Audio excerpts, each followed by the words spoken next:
Bago po tayo tumungo sa ating video ay gusto ko lamang ipaalam sa inyo na ang kasunod po nitong video ay naka-upload na sa ating membership kaya naman kung gusto mo itong mapanood agad bago pa ma-public ay inaanyayahan kitang sumali sa ating channel.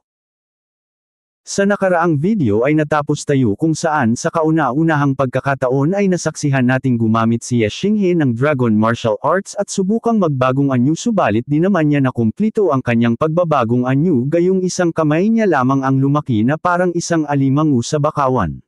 Sa nakaraang video din ay nakita natin ang pagdating ni Vice Principal Shu upang tumulong sa problema ng ating bida at habang nakikiusap ito sa hangal na beon na lamang nito ang Asher Feather Clan ay bahagya din niyang ipinaparamdam sa hangal ang nakakapangilabot niyang aura kasabay ng pagbabanta na kung di daw ito papayag ay sasali siya sa labanan. Dahilan upang mapilitan ng hangal na magpaubaya na lamang kahit na madaming kawal ang nabawas sa kanyang dahil sa pangyayari at may panggagalaiti na lamang niyang pinagbantaan sa kanyang isipan ng ating bida gayong di niya kayang isugal sa harap ni Vice Principal Shu ang kanyang clan na pinamumunuan. Naagad din namang ipinagpasalamat ni Vice Principal Shu na makikitang may pagkamagalang na nakikitungo sa hangal. Bukod pa doon ay may mga cultivator pa din ang mabilis na nagsisidating sa pinangyarihan ng laban. Kung saan ito pala ay ang lahat ng hukbong sandatahan ng Eternal Heaven Family na may kasing pantay na katatayuan sa Dark Moon Family at ang hukbong dumating ay pinangungunahan ni Lady An Xiaoyan na makikitang labis na nagdudumali kasama ang pag-aalala sa ating bida na makikita naman sa ekspresyon nito, at nang makarating na ang dala niyang hukbong ng kanilang pamilya sa labanan ay agad din itong nagpalinga-linga sa paligid upang hanapin at alamin ang kalagayan ni Ye Xinghe. Ang pagdating naman ni Lady An Xiaoyan ay agad na napansin ni Ye Xinghe dahilan upang napalingon ito dito ng may bahagyang pagtataka gayong di niya alam kung papaano dito nakarating ang balita patungkol sa nagaganap na labanan nila ng Dark Moon Family. Kung saan nang makita naman ni Lady An ang tingin sa kanya ni Ye Xinghe ay agad siyang namula na parabang bigla na lamang siyang nabuhusan ng kumukulong tubig habang pansin ang pagkagulat sa mga kilos nito kung saan di na din ito natagalan pa ang kanilang pagtitinginan ng ating bida kaya naman bahagya na lamang siyang umiwas ng tingin dito. Maya-maya pa ay napansin na din ni Vice Principal Shu ang pagdating ng isa pa niyang disciple na si Lady An Xiaoyan at may pagtataka niyang tinanong kay Ye Xinghe kung kinumbida ba ito nito kaya ito nandito sa lugar ng labanan. Na di naman napansin ni Ye Xinghe kung saan makikita ito halos umabot na sa tainga ang pagkakangiti nang makita niya ang mukha ng kanyang beloved one na si An Xiaoyan dahilan upang tila di na nito namalayan ang mga tanong ni Vice Principal Shu sa kanya. Matapos nito, makalipas pa ng ilang sandali ay muli nang nagsalita ang hangal na si Liang Ziyang kung saan mariin itong sinabi na mukha daw atang talagang pinaghandaan ni Ye Xinghe ang kaganapan ngayon gayong bigla na lamang itong dinagsa ng kanyang backup at maging ang hukbo ng Eternal Family ay nagawa din itong map-apunta na malinaw lamang na nagpapahayag ng pagre-rebelde nito sa kanilang Dark Moon Family. Naagad din namang tinugunan ni Ye Xinghe at may pagkakalmado niyang sinambit na di sila nagre-rebelde sa kanila at di daw ang paggawa ng kaguluhan at pagsisimula ng digmaan ang kanilang ipinunta kundi para lang sana ipaalam nila sa Dark Moon Family na mula ngayon ay di na sila kasapi nito subalit napunta pa din sa madugong labanan ang lahat sa kagagawan daw ng hangal na Patriarch. At matapos niyang makapagsalita ay agad niyang sinambit sa kanyang master na mas mabuti pa daw na umalis na lamang sila gayong sa pakiramdam daw niya ay malaimpyerno ang lupa sa kanilang kinatatayuan na di niya matagalan pa. At makalipas nga lamang ng ilang sandali ay makikitang tuluyan na ding lumisan ang lahat ng Asher Feather Family kasama ng tatlong pamilya na may kagaya nilang hangering tumiwalag sa pamumuno ng Dark Moon Family habang makikita naman na ang kanina lamang na mga kawal na may daan-daang bilang ay bahagya namang nabawasan na isang malaking kawalan sa hangal na si Liang Ziyang. Matapos nito ay lumipat naman iksina sa mga hangal na naiwang talunan kung saan maririnig ang pagtatanong ng isang elder sa hangal na si Liang Ziyang sa kung ano na daw ang susunod nilang hakbang para gumanti sa Asher Feather Clan gayong para sa kanya daw ay di dapat palampasin ang ginawa nitong pakikipaglaban sa kanila. Na malakas lamang na tinugunan ni Liang Ziyang kung saan may mariin niyang boses na sinabihan ang ibang mga kawal na nakaharang sa daan na beon na daw nilang makaalis ng matiwasay ang panig ng Asher Feather Clan. Habang makikita naman sa isang gilid ang isa pang elder na tila di kumbonsido sa kanilang ginawang pagpaparaya gayong baka sa mukha nito ang pagkadismaya sa kanilang tila baklang patriarch na walang kakayahang sumugal sa laban. Maya-maya pa ay muling ipinakita ang ating bida na kasalukuyan ng paalis ng battleground kasama ang lahat ng mga cultivator na umanib sa kanyang panig habang makikita naman sa paligid ang mga kawal na wala na ding magawa pa dahil sa presensya ni Vice Principal Shu at itago na lang ang kanilang hinagpis sa kanilang loob. Maging ang hangal na si Liang Ziang ay wala na ding nagawa pa kundi ang pagmasdan na lamang ang matiwasay na paglisan ng ating bida kahit nalabag ito sa kanyang loob at mas pinipili na lang din ang magtimpi ng galit gayong wala silang laban kay Vice Principal Shu at sa mga back-up ni Ye Xinghe. Makalipas pa ng ilang sandali habang pinagmamasdan ng kabilang panig ang paglisan ni Ye Xinghe ay nagsalita ng muli ang mukhang butiking elder at mariin itong sinambit na mukhang naisahan daw sila ng Asher Feather Clan gayong may nakahanda pala itong malalakas na backup. Sambit pa ng isang elder na buong akala daw niya ay wala na talagang connection ang ating bida sa Heavenly Star Academy buhat nang mag-expelled ito kaya naman sino daw ang mag-aakalang maging si Vice Principal Shu ay personal na magpupunta dito para lamang kay Ye Xinghe. Gayong pa man daw ay di na nila kailangan pang mabahala sa susunod patungkol sa ating bida dahil mapapaghandaan na nila ang tuluyang pagwasak sa buo nitong clan gayong alam na nila kung sino-sino ang kanilang makakaharap sa labanan. Subalit ang kanila namang mga komento ay di lang pinansin ng hangal na si Liang Ziang gayong agad lamang nitong tinanong kung nasaan daw ang magnanakaw ng panty na si Liang Yu habang may mariing tuno at mabilis na dalhin sa kanyang harapan, na labis namang ikinabigla ng isang elder dahil wala siyang idea sa kung bakit tila bigla na lamang ditong nalipat ang sisi. At ang utos naman ng hangal ay agad ding sinunod ng mga elder kung saan nang matanggap nila ang utos ay agad din silang kumilos upang hanapin si Liang Yu upang dalhin sa harapan ng kanyang ama. Maya-maya pa ay tuluyan na din itong nagpakita sa harap ni Liang Ziang kung saan mapapansin ang bahagyang kaba sa mukha nito na para bang nagsasabi na may kinalaman siya sa biglaang pagdating ni Vice Principal Shu sa labanan. At nang makita naman ng hangal ang mukha ng magnanakaw ng panty na si Liang Yu ay mariin niya itong tinanong kung bakit di daw nito agad sinabi na disciple pala ni Vice Principal Shu ang ating bida kahit na alam naman na ito nito nung una pa lamang gayong maging ito ay disciple din ng matanda. At ang pasiga naman na pagtatanong ng hangal ay labis na ikinagulantang ng magnanakaw ng panty na si Liang Yu at base pa lamang sa ipinakita nitong reaksyon ng marinig ang katanungan ay mahahalata na meron nga itong alam nung una pa lamang patungkol sa tanong ng hangal niyang ama. At upang di mahalata at mailigtas ang sarili ay pasiga nitong ipinaliwanag na ang buong akala daw talaga niya buwat ma-expelled si Ye Xinghe sa Heavenly Star Academy ay nagputol na din ito ang lahat ng kanyang kaugnayan kay Vice Principal Shu at pati na rin sa buong academy. Subalit ang paliwanag naman nito ay di pa din sapat para makumbinsi ang hangal kung saan mariin pa nitong dagdag na tanong kung nagtatrabaho daw ba ito para sa panig ni Ye Xinghe at ano daw ang kaugnayan nito sa ating bida.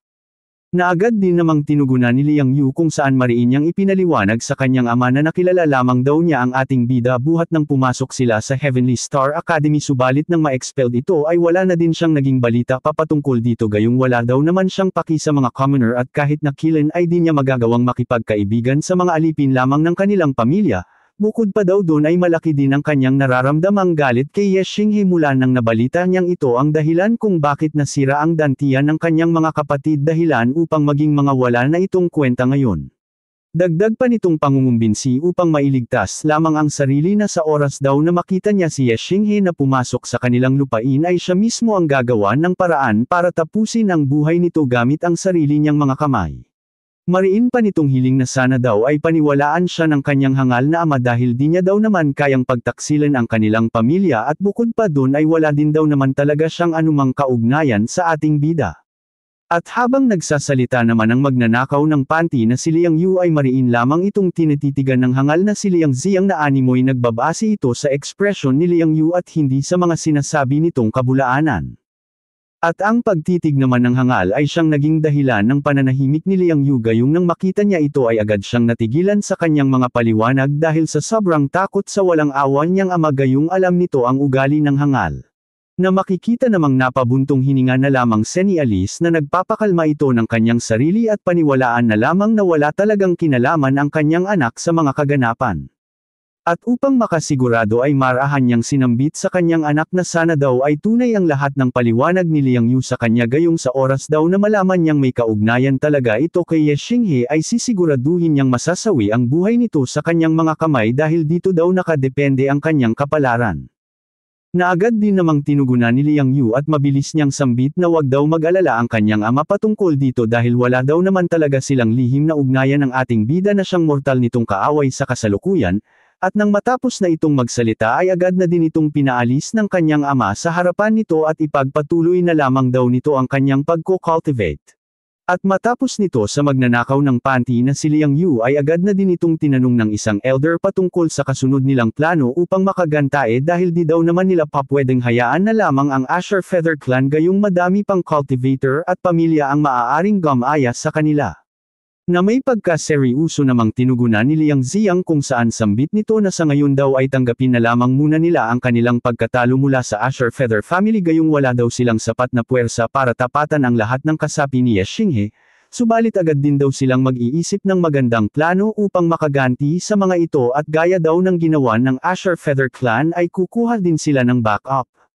At dagdag pa ng hangal na sapat na daw sana ang ginawa ng Asher Feather family na pakikipaglaban sa kanila upang personal na magpadala ng mga kawal ang City Lord para ubusin ang lahi nito, dahil ang ginawa daw ng mga itong pakikipaglaban ay nagpapatunay lamang ng pagrerebelde nila sa kanilang pamilya subalit sa pagkakataon daw na ito ay malabo yung mangyari gayong maging ang paborito ng City Lord na apo na si Jia Yuning ay kasapi din ni Ye Xinghe.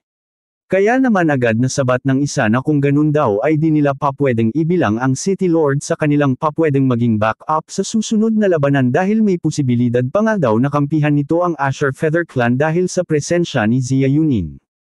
Dagdag pang tanong ng isang elder na kung meron pa daw ba silang naiisip na mahihingian ng tulong upang pabagsakin ang Asher Feather Clan gayong kung hahayaan nila ito ay di magtatagal at magiging itong isang malaking banta sa kanilang pamilya. Na tinugunan naman ng hangal na si Liang Ziyang at may pagkaseryoso niyang sinabi na sa ngayon daw ay iisa na lamang ang naiisip niyang maaari nilang hingian ng tulong ay ito ay ang main family na siyang humahawak sa kanilang pamilya. Saglit lang mga idol bago tayo magpatuloy ay bibigyan ko muna kayo ng ilang segundo para i-hit ang subscribe button pati na rin ang bell icon, kung saan libre lamang ito, at bukod pa dun ay malaking tulong sa amin ang inyong suporta. Thank you sa lahat ng nag-subscribe at nag-like ng video. Ang sinambit naman ng hangal patungkol sa paghingi nila ng tulong sa main family ay di agad na paniwalaan ng dalawang elder kung saan maririnig ang tila pagkabigla nilang panganglaro dito kung tama ba ang kanilang narinig. Dagdag pa ng isang elder na kung hihingi daw sila ng tulong sa main family ay siguradong bababa ang tingin ng mga ito sa kanila gayong iisipin ng mga ito na di daw nila kayang asikasuhin ang mga pamilya sa kanilang ilalim at baka nga daw sabihan pa silang mga walang kwenta ng main family. Na agad din namang tinugunan ng hangal at mariin niyang sinabi na di na daw mahalaga para sa kanya kung ano na lamang ang iisipan ng mga ito sa kanilang Dark Moon family dahil nasa mahirap daw silang sitwasyon na wala nang pagpipilian pa kundi ang humingi ng tulong sa kanila. Nang gigigil pa niyang paliwanag na kung pababayaan na lamang daw nilang magpatuloy si Ye Xinghe sa paglakas nito kasama ni Jia Yuning ay siguradong magiging napakalaking banta nito sa kanilang pamilya, kaya naman wala na silang pagpipilian kundi gawin ang lahat ng makakaya at maaari nilang magawa para lamang mapuslang si Ye Xinghe kahit na bumaba pa ang tingin sa kanilang Dark Moon family ng ibang pamilya. Na agad din namang tinugunan ng mukhang talusak na elder na di na daw nila kailangan pang problemayan si Jia Yuning gayong magagamit daw nila ito bilang advantage sa laban, kaya naman bahagyang na curious ang hangal sa sinambit ng mukhang talusak na elder at mabilis niya itong tinanong sa kung ano daw ang ibig nitong sabihin. Na agad din namang tinugunan ng mukhang talusak na elder at habang nakangisi ay tinanong niya ang hangal kung nakakalimutan na daw ba nito na matagal nang may pagnanasa ang 9th Imperial Prince. At ang sinambit naman nito ay agad na naunawaan ng hangal na si Liang Ziyang kaya naman mabilis niya itong inutusan na gawin na nito ang kanyang naisip gayong alam daw naman ng mukhang talusak na elder ang kanyang gagawin, na agad din namang sinunod ng malabutiking hangal. Matapos nito ay muling bumalik ang eksena sa ating bida kung saan makikitang kasalukuyan na silang nasa pasukan ng Dark Moon family at papalabas na din sa lupain ng mga hangal. Habang makikita si Vice Principal Shu sa likuran ng ating bida na marahang nakatingin kay Ye Xinghe na animoy may gustong sabihin dito. Maya-maya pa ay tuluyan na din itong kinausap si Ye Xinghe at marahan nitong sinabi na alam daw niyang lumalaban si Ye Xinghe upang ipagtanggol ang Asher Feather Clan kahit na sa sino pang kalaban, kaya makakaasa daw ito sa kanya bilang teacher nito na tutulong daw siya sa pakikipaglaban nito. Subalit bilang gaster daw ng ating bida ay gusto niya lamang itong paalalahanan sa ilang mga bagay kung saan di daw ibig sabihin ng lahat ng kanyang masasambit ay upang pahinin ang loob ni Ye Xinghe dahil ito daw naman ay paalala lamang niya. At matapos niya ito masabi ay agad na ding niyang sinambit ang kanina pa niya gustong sabihin kung saan mariin at seryoso niyang sinabi na ang Dark Moon family daw ay mas mahirap pang makalaban na higit pa sa iniisip ni Ye Xinghe. Kaya naman natanong ni Ye Xinghe sa kanyang master kung alam daw ba nito kung saan nagtatrabaho ang Dark Moon family o kung may mas mataas pa daw ditong pamilya. At ang tanong naman ni Ye Xinghe ay tinugunan agad ni Vice Principal Shu at marahan niyang sinabi na ang alam daw niya ay may ilang pamilya na binubuo ng buong Great Zhou Empire, kung saan kagaya daw nila na subsidiary lamang ng Dark Moon family ay maituturing din itong subsidiary lamang ng isa sa mga great houses o main family. Subalit di daw naman siya sigurado kung sino at saan kabilang ang Dark Moon family o kung sino ang namamahala sa kanila. Dagdag pa ni Vice Principal Shu na bagaman daw at wala silang idea patungkol dito ay masasabi pa din niyang isa sa malalakas na pamilya ang pinagtatrabahunan ng Dark Moon family base pa lamang sa sarili nitong lakas, at kung susubukan daw muli ni Ye Xingheng kalabanan ang Dark Moon family ay ilalagay lamang nito sa mas malaking kapahamakan ang kanyang buong Azure Feather family. Habang sa isip-isip naman ni Ye Xinghe habang nalilito na mukha nga daw na wala pa siyang gaanong nalalaman sa mundo gayong ngayon niya lamang nalaman na kung iisipin ay magkagaya din lamang sila ng Dark Moon family na isang subsidiary lamang. Dagdag pa niyang wika sa kanyang isipan na gaano na lamang daw kaya kalakas ang pamilyang humahawak sa Dark Moon family at kung sino daw kaya ang great familyng ito gayong sa palagay niya ay aabot din sa puntong makalaban na nila maging ang humahawak sa Dark Moon family. Matapos ng malalim niyang pag-iisip ay sinabi niya sa kanyang master na wala daw naman talaga siyang planong kalabanin ang Dark Moon family subalit makailang beses na daw ng mga itong sinubukang ubusin ang kanyang clan kaya naman di na niya nakayanan pang magtimpi at tuluyang lumaban. Dagdag pa ni Ye Xinghe na simula pa lamang daw naman ay alam na niyang mahirap ang makalaban ng Dark Moon family at makipot at mapanganib ang daan para sa kanilang tagumpay. Subalit dadalhin daw niya ang lahat ng kanyang mga kamiyembro sa daang kanyang tinutukoy gayong wala na din naman silang pagpipilian pa dahil naganap na ang unang labanan na siguradong masusundan again. At matapos niya itong masabi ay agad na ding siyang nagbigay galang sa kanyang master habang taos pusong nagpapasalamat dito gayong malaki daw ang naiitulong nito sa kanyang ngayong araw at kung ang pakikisali daw naman ng kanyang master ay magdadala dito sa mahirap na sitwasyon ay di na niya ito muling hihingian pa ng tulong dahil ayaw din daw naman niyang mangyari ang ganun bagay sa kanyang master. Na agad din namang tinugunan ni Vice Principal Shu at habang bahagyang tumatawa dahil sa tuwa ay marahan niyang sinabi sa ating bida na ang pagtulong daw niya sa ating bida ay kusang loob at bukod pa daw dun ay involved na din siya sa problema nito kaya sasamahan daw niya ito sa laban hanggang sa makita na niya ang resulta ng pakikibaka ng kanyang mala-Reg Along disciple. Subalit seryoso din niyang sinabi na gusto din daw niyang linawin kay Ye Xinghe hanggat maagap na ang sino man daw na nasa likod ng Dark Moon family na pinagtatrabahunan nito ay may mataas na katatayuan na di niya kayang i-handle gayong isa daw ang mga ito sa main family o great houses na may napakadaming connection sa labas ng kanilang bansa. Na agad namang tinugunan ni Ye Xinghe at may malakas na boses niyang sinambit na walang dapat ipag-alala si Vice Principal Shu sa bagay na yun gayong naiintindihan daw naman niya ang ibig nitong sabihin. Ang mahalaga daw ay natulungan siya nito ngayon na hinihingi niya ng labis na pasasalamat at ituturing din daw niya itong para na din niyang magulang. Mahabang makikita naman sa di kalayuan ang ilang grupo ng mga cultivator na tila iniintay si Ye Xinghe upang makausap. Maya-maya pa ay malakas na nilang tinawag ang pangalan ng kanilang young master Ye upang magpaalam dito gayong ngayon daw naman ay hinayaan na silang makaalis ng Dark Moon family. Na agad din namang tinugunan ni Ye Xinghe at bago pa makaalis ang mga ito ay sinabi ng ating bida na lubos din daw siyang nagpapasalamat sa malaking naitulong ng mga ito sa kanya upang makipaglaban. Na agad din namang tinugunan ni Lei Wo ng Thunderfire o ng Dowling family at agad nitong pinigilan si Ye Xinghe na wag daw magsalita ng ganun sa kanila. Dahil kundi daw naman sa kanilang young master Ye ay siguradong na-wipe out na din ang kanilang buong Thunderfire family kaya naman ang ginawa daw nila ay parang pagbabayad lamang ng utang na loob nila sa ginawang pagtayo ni Ye Xinghe upang maligtas silang lahat. Maya-maya pa ay nagpaalam na din ang isa pang patriarch ng pamilya na tumulong din kay Ye Xinghe kasama ng iba pang mga pamilyang maalam tumano ng utang na loob. Sambit naman ng isa pang pamilya na maging sila daw ay aalis na din at bilang pagkakaibigan daw ng kani-kanilang clan ay sisiguraduhin daw nilang magsasagawa sila ng okasyon sa mismong clan ni Ye Xinghe nang sa ganon daw ay mabisita naman nila ito dito. At ang lahat naman ng tatlong patriarch ng pamilya ay agad na tinugunan ni Patriarch Yejun kung saan marahan niyang sinabi na ang lahat daw ng naging tulong ng mga ito upang humarap sa Dark Moon family ay habang buhay nilang dadalhin sa kanilang mga alaala. At dagdag pa ni Patriarch Yejun na sa oras daw na makabalik na ang lahat ay simulan na nilang maging alerto gayong di daw titigil ang Dark Moon family hanggat di nakakaganti sa kanilang lahat na nagtutulong upang kalabanan ito. Natinugunan pa ni Lewo at may pagpapasalamat niyang sambit na ganun din daw sina Patriarch Yejun dahil siguradong ito daw ang uunahin ng Dark Moon family kaya naman dapat silang magdoble ingat mula ngayon habang sila naman ay ganun din ang gagawin. At matapos nito ay isa-isa nang nagpaalam ang lahat sa bawat isa at ang nangyaring labanan ay naging daan upang magkaroon ng apat na pamilya ng matibay na connection sa bawat isa. Abangan sa susunod nating video ang mga kaganapan kung saan muling magtatanong si Vice Principal Shu kay Ye Xinghe patungkol sa cultivation level nito at ang sagot naman ng ating bida ay magiging dahilan ng labis na pagkagulantang ng kanyang master na makikitang labis na nanlalaki ang mata.